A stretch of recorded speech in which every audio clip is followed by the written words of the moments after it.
This is our lecture on the global city. This is part of our lecture series on the contemporary world.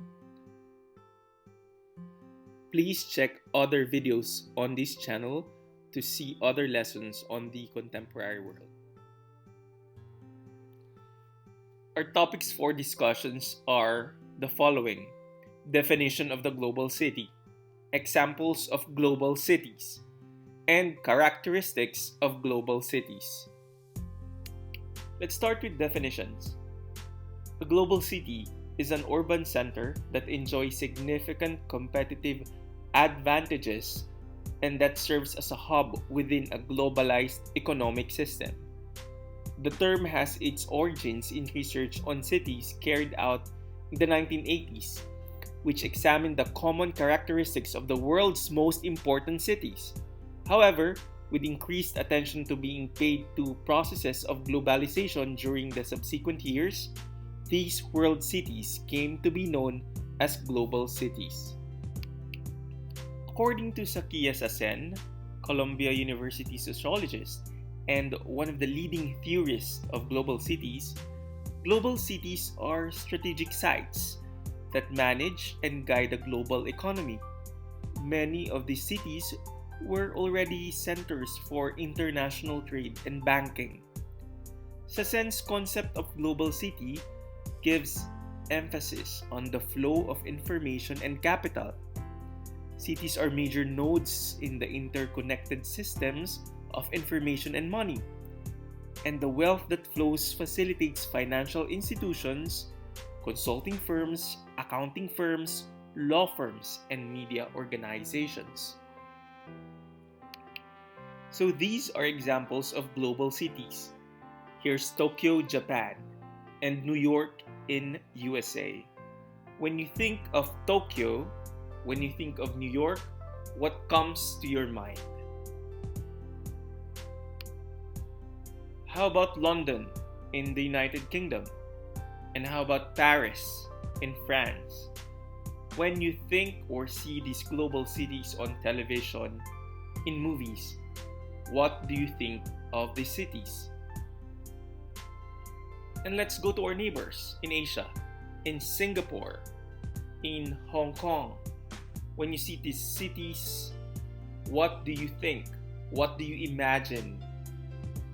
How do people live in these cities? How do people live in Singapore, in Hong Kong? Now, let's see, how does a city become a global city? There are 4 pillars of urban life in a global city. This is according to Longworth in 2015. According to Longworth, there's a balance between 4 pillars of urban life, and that is civic, commercial, educational, and cultural. When we say civic, it's an effective city government supported by institutions of civil society such as think tanks and foundations, especially those embedded in a global society. In terms of commercial, there are powerful businesses, communities with global connections. Educational, there are both higher education and K-12 in global cities. And cultural, the arts and entertainment gives the city, the global city, its soul.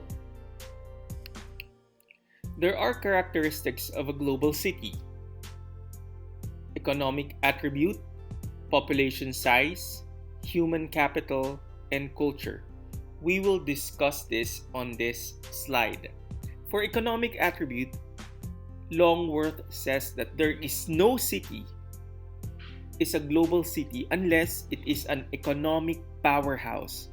It is dominant in finance, trade, manufacturing, or business services. In terms of population size, all global cities are big cities. 3 million people or more. It takes a size to offer all the attributes needed to be a global city. In terms of human capital, this means that having a storehouse of smart, educated, creative people. the percentage of the population with a college degree counts. So does the number of universities and their quality.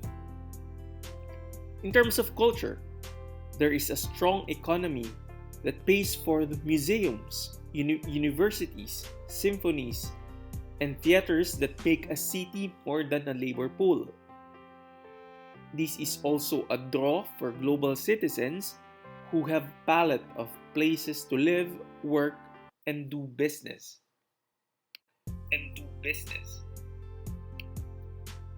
In terms of tourists, connectivity, and quality, these are the characteristics of a global city according to Longworth. For tourists, because of global cities are so big, so vibrant, and so much fun, they are magnets for tourists. Tourists themselves are major export industry. They come from outside to buy what a city has to offer. In terms of connectivity, for the most part, this means air and digital connections to the rest of the world. If global cities are where global citizens meet, then major airport with full schedule of non-stop flights to other global cities is crucial. And in terms of quality of life, this includes public transit, the environment, safe streets, good health, and efficient and honest reputation government. For corruption, pollution, or crime will damage a city's competitive power. Given all these characteristics of a global city, can the city of Manila, the Philippine capital, be considered as a global city